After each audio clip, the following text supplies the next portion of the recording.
Help cover our running costs and future projects by visiting www.muslimcentral.com/donate.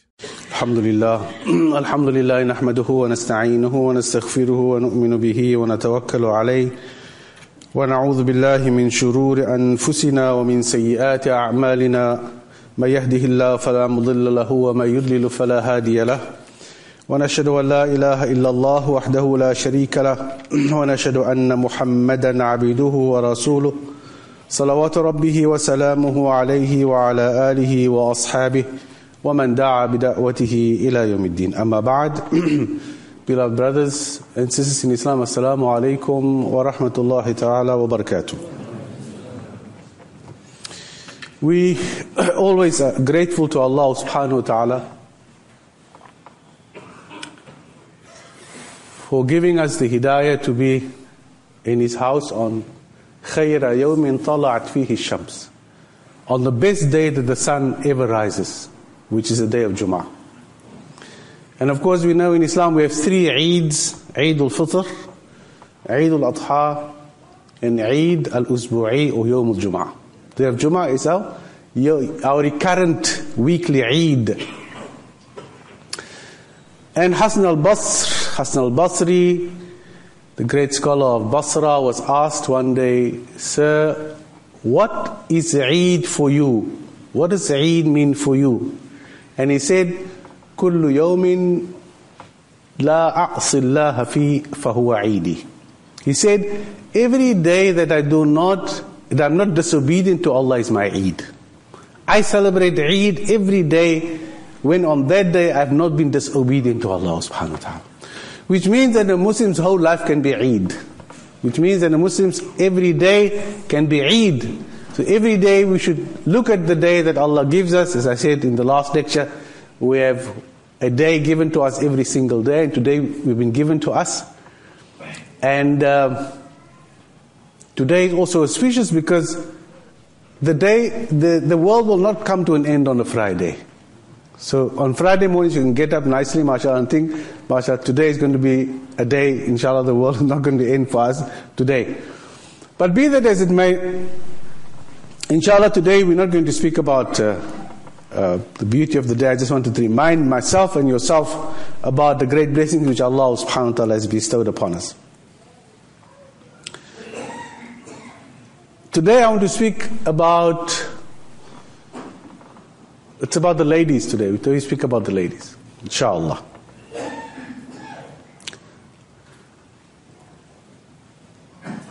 Islam conquered Egypt 20 years after the Hijrah, which means the Hijrah took place. After the Hijrah took place, Nabi Sallallahu Alaihi Wasallam was in Medina for how long? For 10 years. So if Egypt was conquered 20 years after the Hijrah, then how long after the death of the Nabi Sallallahu Alaihi Wasallam was that? 10 years. Which means very close to the time of the Nabi Sallallahu Alaihi Wasallam. And the first Amir al-Mu'mineen wa Khalifa, which was appointed by Umar ibn al-Khattab at the time, because Egypt was conquered in the time of Umar ibn al-Khattab, was a man by the name of Amr ibn al-As. Amr ibn al-As radiyallahu ta'ala anhu. Now, there's a very interesting story about Amr ibn al-As, which I thought I will share with you, which is not part of the lecture, but I thought I'll share it with you. And Amr ibn al-As, of course, as many of the Sahaba were, they were not Muslim. They became Muslim at the time of the coming of Muhammad sallallahu alaihi wasallam. So many of them were converts, or as we say today, reverts to Islam. They accepted Islam at the hand of the Nabi sallallahu alaihi wasallam. Somebody were Amr ibn al-As. Can you imagine a man from a convert status becomes the Amir of a whole country? Subhanallah. So in Islam then, there's no discrimination between those who were born Muslim and those who became Muslim. No discrimination in Islam at all. In fact, the people who became Muslim made greater contributions to Islam than those who were born Muslim. So Amr ibn al-As, interesting little qissa about him. him and a man by the name of Hudayfa ibn al-Yaman radiyallahu ta'ala anhu wa arda, both Sahaba of the Nabi sallallahu alaihi wasallam. And it happened on the last night of the battle which did not take place, namely the battle of the Khandaq, the battle of the trench. As you know, the battle of the trench, Abu Sufyan came with 10,000 men, some said 12,000 men, surrounded the city of Medina. Nabi sallallahu alaihi wasallam made a trench, and for many, many days there was a standoff between Abu Sufyan and the Nabi sallallahu alaihi wasallam, holed up in the small masjid that we know as Masjid Nabawi inside Medina. This was in the middle of winter, and those of you who know Medina knows that Medina gets extremely cold. In fact, it gets so cold that the water sometimes freezes in the pipes in Medina. So cold it gets. So it was in the middle of winter, extremely cold, freezing cold, and there were these Sahaba sitting in the masjid. Not only were they cold, they also had no food. They ran out of food. They were concerned that, if this keeps on much longer, they were going to lose Medina.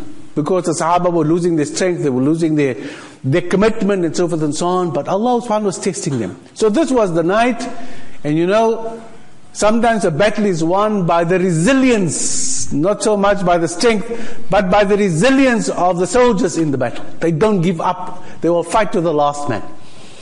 So eventually in the masjid, only 300 men remained on that particular night. All the munafiqun, because the Bani Qurayza, the Jews were at the back of the Nabi sallallahu alaihi wasallam, and the enemy, the Quraysh, was in front of the Nabi sallallahu alaihi wasallam. And the Quraysh was waiting for the Jews of the Banu Qurayza, they were waiting for the Quraysh to attack from the front, and they would kill the wives and the children of the Sahaba alayhim as-salatu was-salam. Very precarious situation. Dangerous situation.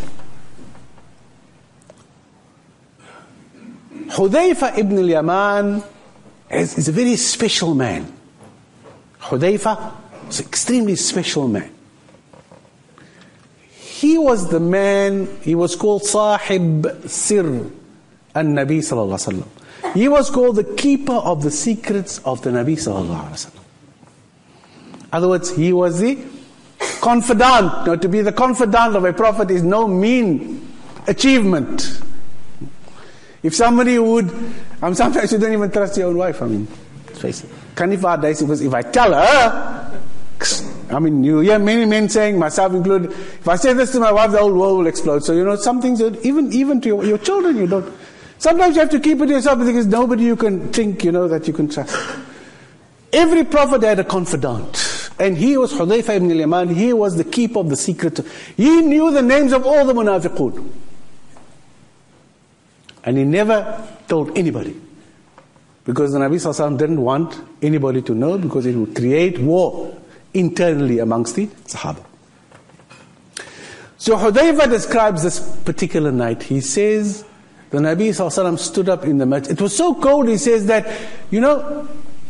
I'm sure you've come across a situation where it was so cold that the only way you could keep warm was not to move.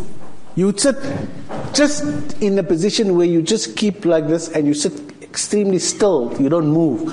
And Hudayfa said they were sitting in the Masjid Nabawi and everybody didn't move, because he said he had a blanket of his wife which didn't even reach to his knees. And the Nabi stood up in the Masjid, the Nabi sallallahu alaihi wasallam said, who will go over the trench into the camp of the enemy and bring back for me the news as to what the condition is of the enemy? Because if we know what the condition is of the enemy, then maybe we could devise a strategy to overcome the enemy. So Hudayfa says, nobody said a word. Nabi said, anybody prepared to go over the trench? Quiet. Then Nabi sallallahu alaihi wasallam said, all right, the person who crosses the trench, he will get Jannah. No takers. Nobody. Imagine, just to imagine the state of the Sahaba. State of hunger and the state of cold. That there was no attractions for them. No matter what you're going to offer them, they were not going to move. Then the Nabi sallallahu alaihi wasallam said, who will cross and enter the camp of the enemy and he will be with me in Jannah? Subhanallah. What do you think would happen? No response. Zero. What does it tell us? It tells us that Sahaba, alayhim salam, they were men like us. They were just ordinary people. They were just ordinary who believed in Allah, who believed in Muhammad sallallahu alaihi wasallam. So the Prophet, and Hudayfa says, nobody was shy because it was so dark, you couldn't see your hand in front of you, so you couldn't see nobody. You just heard the Prophet's voice and no answer, and nobody moved, nobody stirred. Then the Prophet started walking amongst them, he said. Then the Prophet came to him. The Prophet put his hand on his shoulder. And he knew that was it. The Prophet said to him, Hudayfa, I want you to go over. Because the Prophet trusted him. You see, every man was chosen for a particular duty. The Prophet said, you go over there, find what's happening in the camp of Abu Sufyan, come back and tell me what is going on.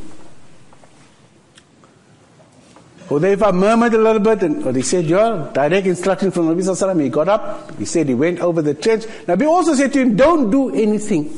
Just go and observe and bring back your observations. Goes out, and it's so dark because remember that there was a wind blowing, very fierce wind blowing. It was cold. The tents of the Quraysh was all down. Their pots were all thrown over by the wind. It was sandy and dusty, and he was sitting. So of course he looks like them, he dressed like them, he looks like them. Nobody saw anything suspicious.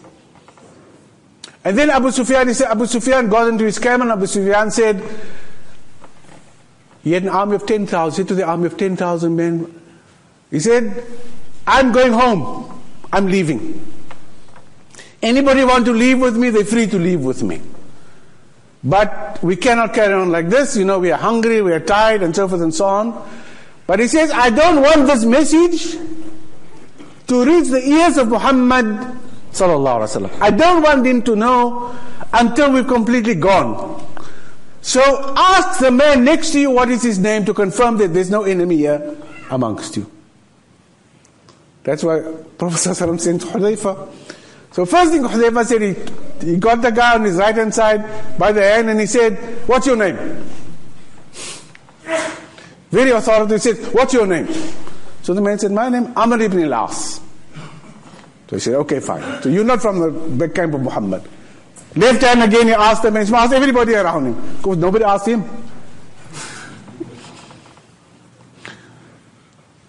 So went back to the Nabi Sallallahu Alaihi Wasallam, gave the message. But what I was going to say to you is, this same Amr ibn al-As, whenever he used to meet Hudayfa, they used to have a big joke about this. Remember the time of Abu Sufyan when you were on the other side of the trench and I came there and you didn't know it was me? So they always had a little bit of a joke about this. So the same man, Amr ibn al-As, was now Muslim, alhamdulillah, now the governor of Egypt. It is now 20 years after the Hijrah, and Islam is ruling Egypt. On the first month he was there, he received the delegation of Copts. Christian Copts. Not police, not Copts, not Copts, Copts, with a T. They came to him, the governor said to him, sir, the Nile has a habit. If it is not satisfied, it does not flow. So Amr ibn al-As says, what do you mean a habit? If it's not satisfied, it won't flow.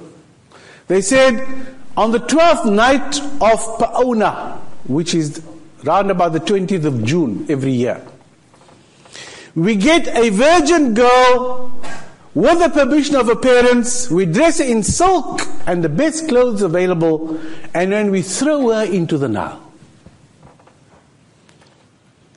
And when we do that, the Nile starts flowing again.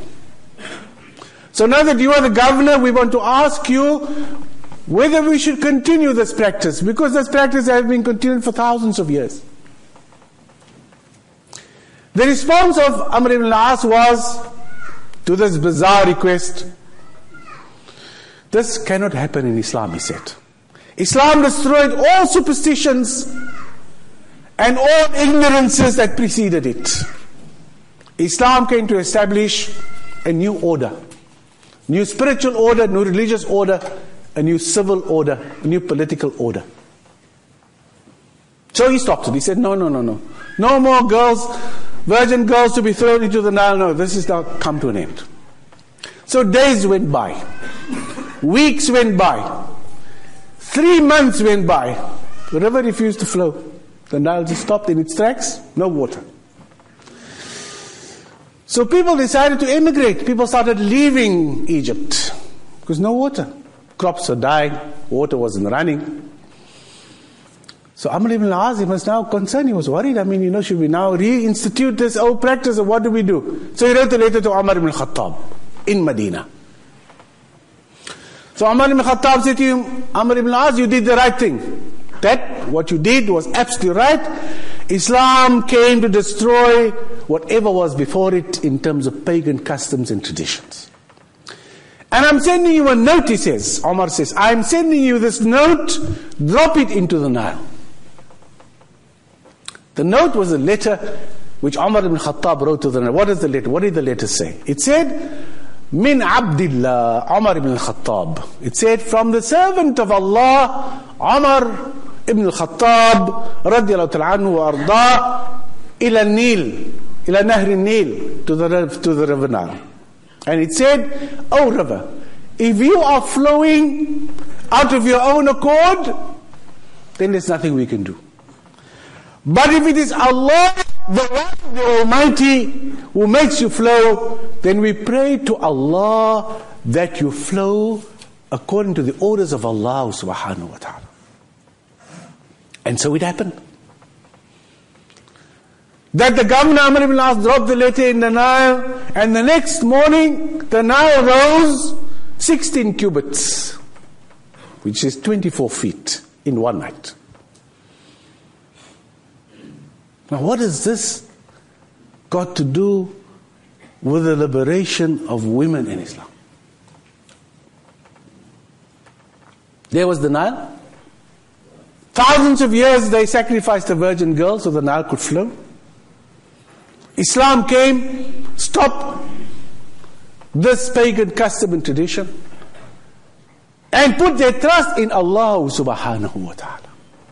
Put their trust in Allah subhanahu wa ta'ala. And what happened? Allah removed the burden, Allah removed the difficulty from them.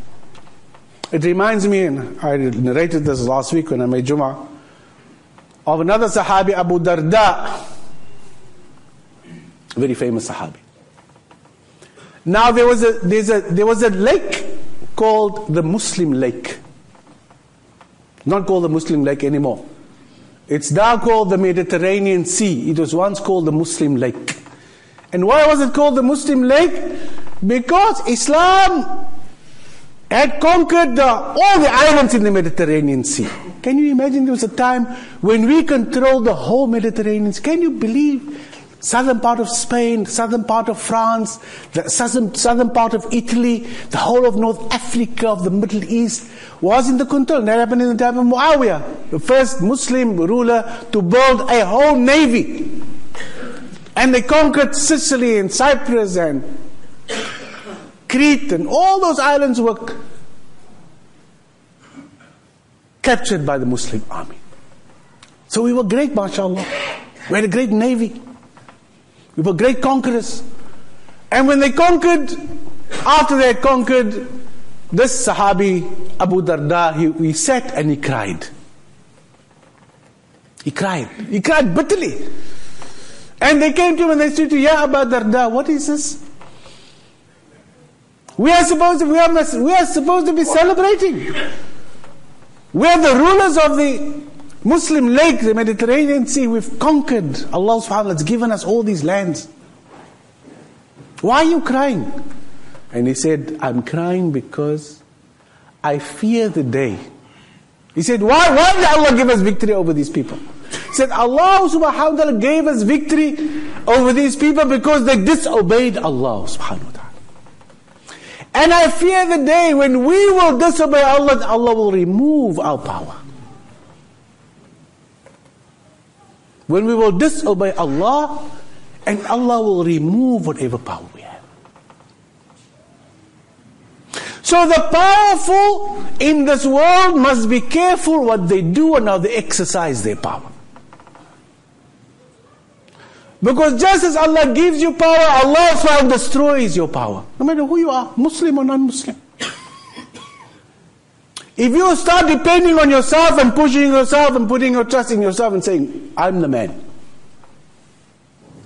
I'm the organization, I'm the body, I am this.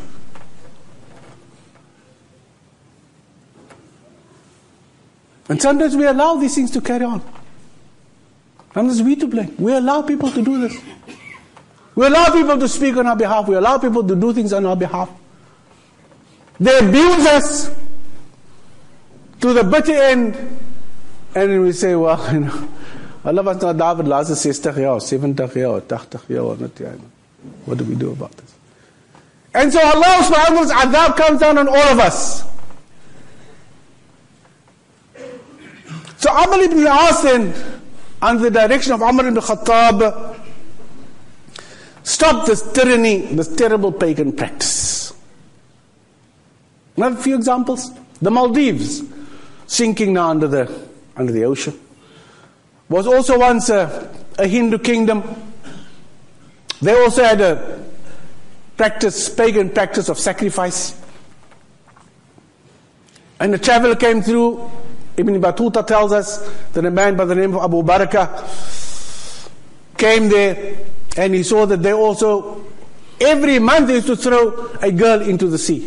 No. They used to lock her up in a temple next to the sea.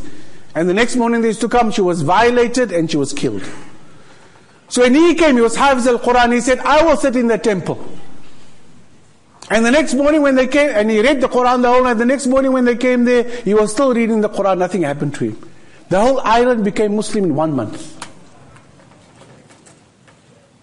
When we leave our pagan practices, Allah subhanahu wa ta'ala sends His barakah. I'm not saying we're practicing pagan practices. No, nie gaat sê van Sheikh Faaik het gesê ons almal klomp pagans ons pagan practices. No, I didn't say that. I say when we leave whatever practices we have, Allah fills the gap with barakah. Christianity endorsed also the basic idea of human sacrifice. Why? Because they say, well, Jesus was sacrificed. They say, well, the first sacrifice was made was God Himself. He sacrificed His own Son. So the whole history of the Roman Catholic Church, is a history of human sacrifice. They threw them to the lions. They burned them at the stake. Did all kinds of things to human beings. And we find that these customs came from a history of the abuse of women. If we look at, for example, Christmas. Christmas was first celebrated under the Romans as a festival called Saturnalia, which happened around Christmas time. So what they used to do is, they used to sacrifice women at this time. Young virgin girls, kill them and sacrifice them as presents for each other. Subhanallah. I can sacrifice a more pretty girl and a more pretty girl and a more pretty girl. And Christmas gifts, exchanging gifts on Christmas, took the place of the human sacrifice. Same with Halloween. You've heard of Halloween, with the big pumpkin, the light in the middle. That was the old Druid custom, where they also would go around. They believed once a year they had to chase the ghosts away. The spooker and the Gina and all these. They have to chase all these things away, So they made a big bonfire. And they would go around the neighborhood, knock on the doors, and today they would call trick or treat, the treat, they would ask for treats. In those days, they would ask for the youngest member of the girl in the family to sacrifice her in the fire. Of course, today, it's more trick or treats, it's more sweets and stuff that they get. But most of these symbols survive today. Halloween survives today. Christmas survives today. And reminds us that the post-Christian Western civilization remains at heart a pagan civilization. Of course, more polished. Christmas has now become in the malls, it looks pretty and beautiful, and lights in Adley Street, and Muslims participate. But the essence of the celebration was a pagan celebration. Although the drastic rituals has been replaced But the ideas, the crooked ideas behind it survives today. What were the ideas behind this album? What was the ideas behind sacrificing young ladies? Because why not young men? Why were only women sacrificed? What was the big idea, for example, in throwing a young girl into the Nile and drowning her? Why? Why did they do this? Why is it that it was a woman who had to give her life for the economic prosperity and progress of society? That's exactly what it was. That this young girl had to be thrown into the Nile so the water could flow, so the crops could grow, so that there would be prosperity in the society.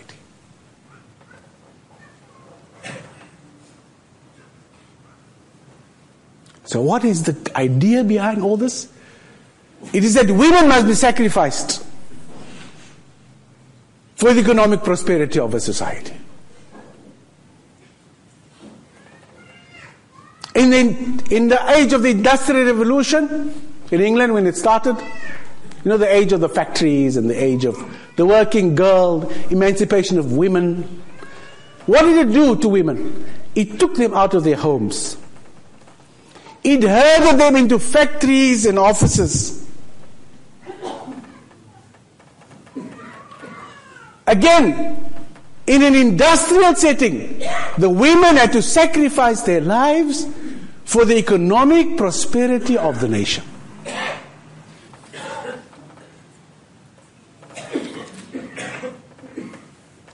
Oh well, if they get exposed to the advances of strange men, if they get sexually assaulted in the workplace, if they lose their femininity in the workplace, if they have to dress like the kuffar dresses in the workplace, so be it. The goddess of economic progress demands that we sacrifice our women and chase them out of the homes. Now I know I can't direct you as to how you should live your life. I cannot say to you, keep your wife at home. I cannot force you to do that. We can only look at the results of the unnatural state that we live in. And it's an example which we've taken from the West. Today, women have been uprooted from their home, separated from their families, violated, left to fend for themselves, and expected to be grateful for what is called emancipation of women. I deal with the results of that every day of my life. Every day I come across the results of this kind of pagan custom. We sacrifice our women at the altar of economic prosperity. It has got so worse that people send their wives to go and work thousands of miles away from home, alone, in a strange and foreign place, so that they can maintain their standard of living. And when the wife finds a friend, then everybody's shocked. Or if the husband finds a friend, everybody's shocked. But what did you expect? That suddenly your wife will become an angelic personality, a personality formed of Noor, and your husband will become an angelic person made of Noor, and he will fly and float in the air. La hawla wa la quwwata illa billah. So what we've done is, we've changed the natural order. I'm not saying, sometimes it's necessary. But I think we need to think about this. You know, first in the old Roman times they say, oh, women didn't have a ruh. The Romans believed like that. The Romans believed that women didn't have a soul. But the West perfected the idea of what a woman really is. And what did they say? They say a woman is just a body. Just a body. We know this. And this is the idea sometimes that we unconsciously plant in our young girls. in our children, the way we bring them up, the way we dress them, the lipstick we put on for them at the age of 1 and 2 and 15 months and 12 months.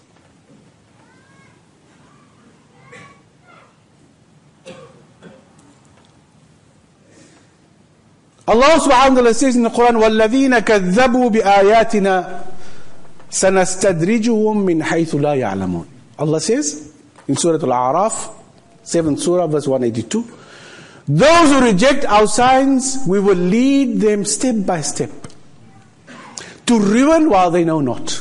In other words, they will destroy themselves. If we change the natural order that Allah subhanahu wa ta'ala has implanted, then what can we expect? Nabi sallallahu alayhi wa sallam said, عَلَيْكُنَّ بِالْبَيْتِ فَإِنَّهُ جِهَادُكُنْ.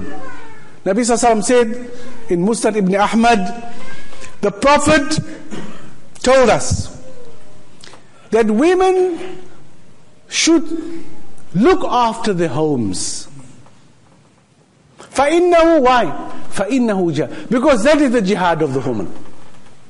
The man's jihad is that he goes to the battlefield and fight, becomes a martyr. It is the woman's job to look after the home. The Nabi sallallahu alaihi wasallam said, a woman who stays at home and takes care of the children, she will be with me in Jannah. And that is why the Nabi sallallahu alaihi wasallam said that her children's Jannah will be at her feet. This is the cycle that we're breaking. We're destroying the cycle. And maybe there's a middle way that we can find. You know, the worst thing for a child is to come home to a dark and empty house.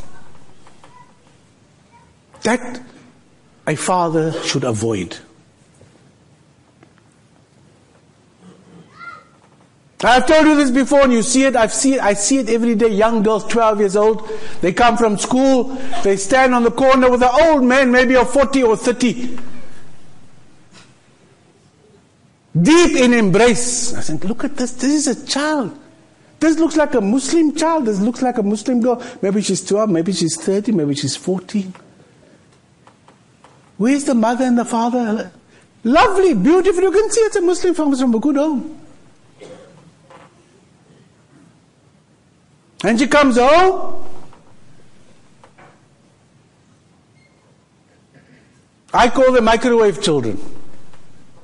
Or latchkey children.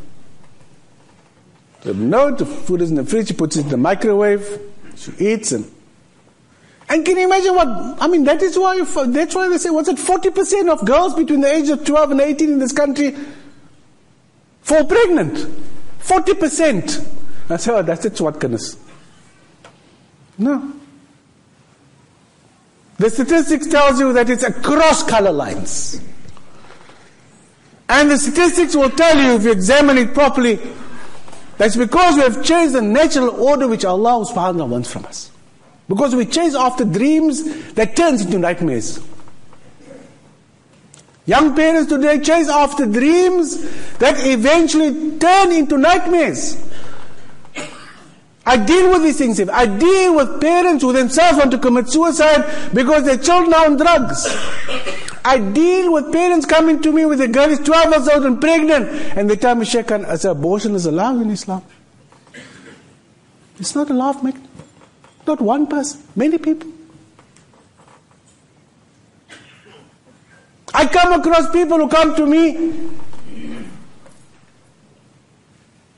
and say they want an HIV test. They're going for Hajj.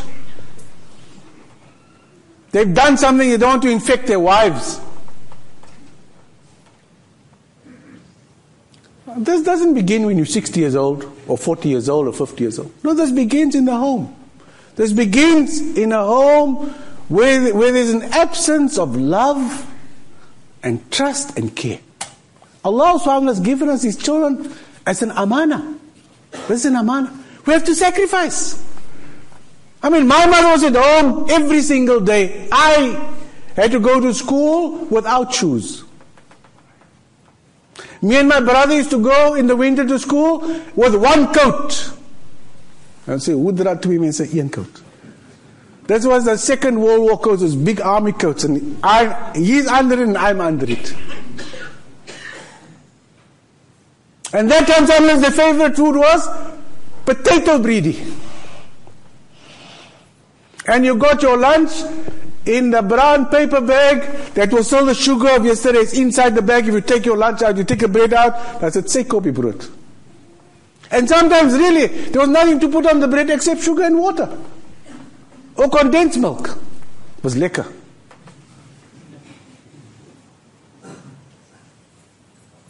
And today I can stand in front of you and speak to you about these things.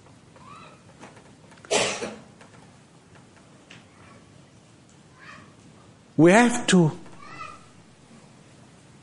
when you have children, think about tomorrow. Think about when they're going to be 20 and 21 and 22.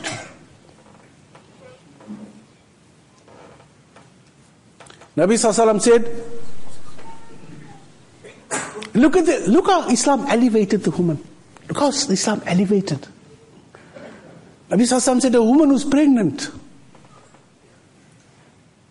or a woman who's breastfeeding. What does the West tell us? It's just a natural occurrence, you know. Ze gaat weg. Ze is sick. She can expect the right amount, take it out, put it in a bottle, put it in the fridge. Nabi Sallallahu said, a woman who's pregnant and a woman who's feeding a child is like a soldier on duty. Is like a soldier on duty in the path of jihad. Look at how Allah, imagine, we think of, the Mujahideen, Allah subhanahu wa ta'ala promised him Jannah, they in Jannah. وَلَا تَقُولُوا لِمَا يُقَتَلُ فِي سَبِيلِ اللَّهِ أَمْوَاتٌ بَلْ أَحْيَاءٌ. Allah says, the martyr is promised Jannah, go straight. Nabi Sallallahu Alaihi Wasallam says, your wife who's pregnant, if she dies in that state, she goes straight to Jannah. If she dies in the state when she breastfeeds a child, she goes straight to Jannah. That is why we should try and breastfeed the children. The mother must insist on this, because for 2 years she's a mujahid. If she breastfeeds for 2 years, 24 months, as is instructed in the Quran, she's a mujahid for 2 years. Look at the elevation, subhanallah, that Islam and the status Islam has given to a woman. So may Allah subhanahu wa ta'ala give, inshallah,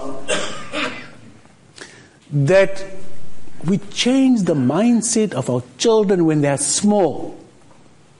That we make those sacrifices our parents made for us. We make those sacrifices. We say to the wife, okay, you want to work? You can work only from that time till that time. From that time to that time you must be at home. Otherwise, we have to scale down. And once when our children are big, we can scale up again. But we are building a society here. We are building community here. And my greatest contribution to the ummah will be to give to the ummah stable and well-balanced children. I mean, many people come here and say, oh, Sheikh, we don't want to send our children to UCT.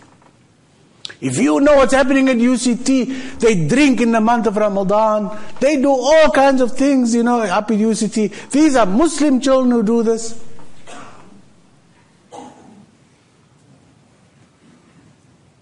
But that's not the point. What are you going to do then? Keep your child at home? No. The answer is that you must instill in your child the values and principles of Islam.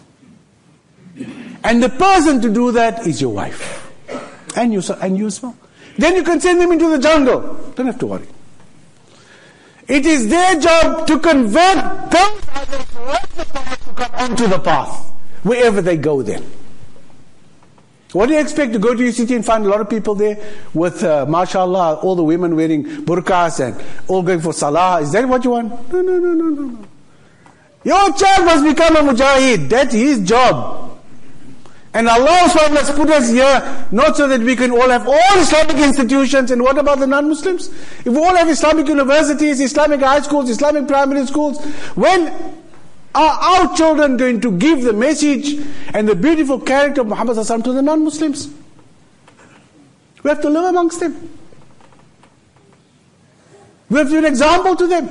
Amr ibn al-As, as I said, came to Egypt, conquered Egypt. And when the Sahaba wanted to go, leave the army camp to go and give da'wah, he said no. He said, you will show them by your example who you are.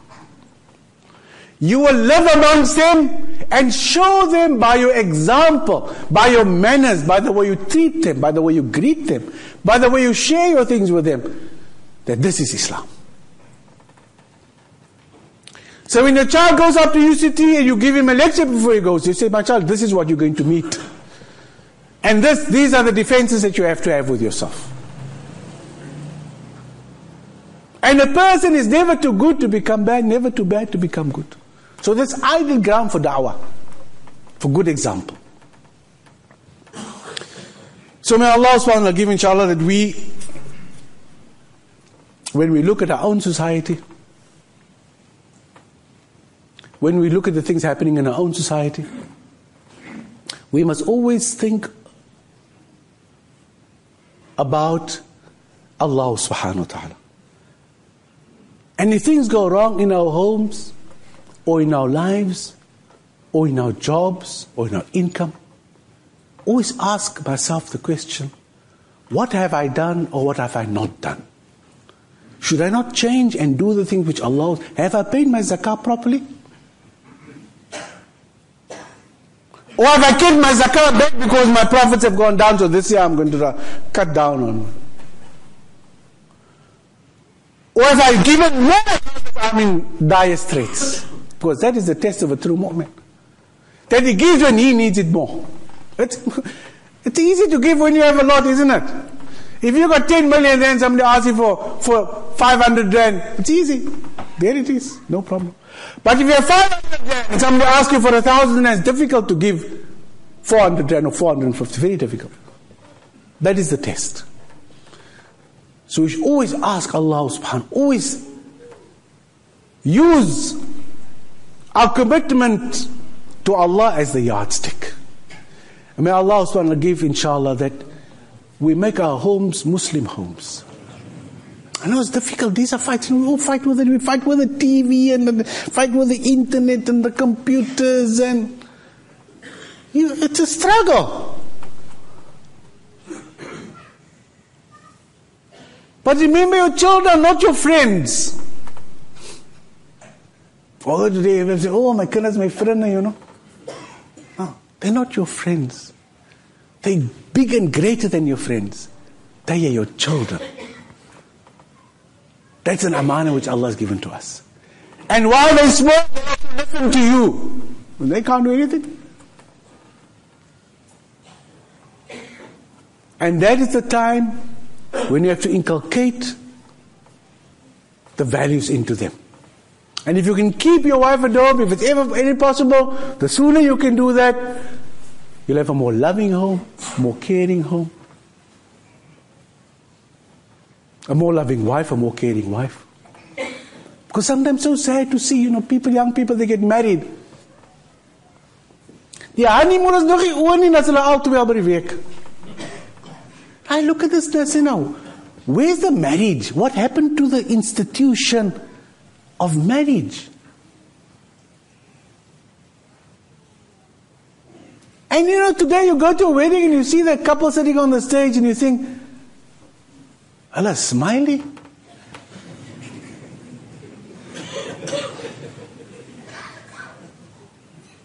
Allah wil eens mekaar aankyk ook. Sometimes. The one sits there, the other one sits here, they sit.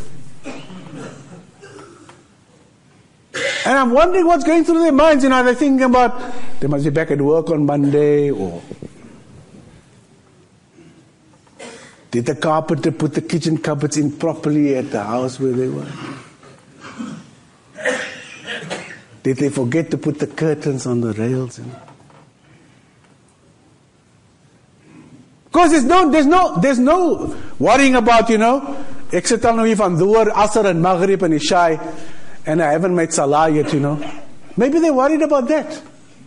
Hopefully that is the worry, That, I'm sitting here with this big dress on, My husband is gone for Dhuhr already.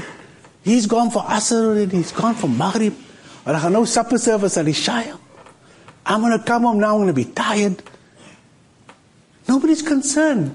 Everybody's concerned about, is this train correct, is it hanging on the right side, Is she getting the food for her body that she requires, But nobody says, I don't know, breed for the breed, I never heard a father say, my kid, this is your dag, but come on, say for Allah vergeet op die dag.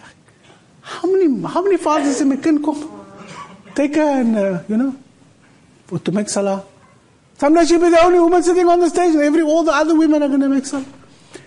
Now, if we consciously start our lives like that, then what do we expect will happen? What kind of happiness will... But you see, we don't think. We never think like this. We don't think, hold it. No. Only thing we're concerned about, wat soort music hulle speel as hulle inkom by die hall. Terrible music. Terrible words that you don't want children to hear, Tell children, close your eyes to that, But making love and all this nonsense, This is how we usher in a new life. This is how we usher in a new companionship. And when people get divorced, we want to, Regtig? Het 2 maanden getrouwd, subhanallah. En het zo'n groot breedte is, subhanallah. But we ask ourselves the question, what about Allah? Was Allah there? Was Allah happy? Was Allah satisfied? And brothers, I'm speaking to you like this, because these are simple things that we can change. But you can't change it on the day. You have to do it before. You have to say to your child, my kind, jy gaan 8 jaar trou, of jy gaan in 6 maande trou. This is how we're going to do it.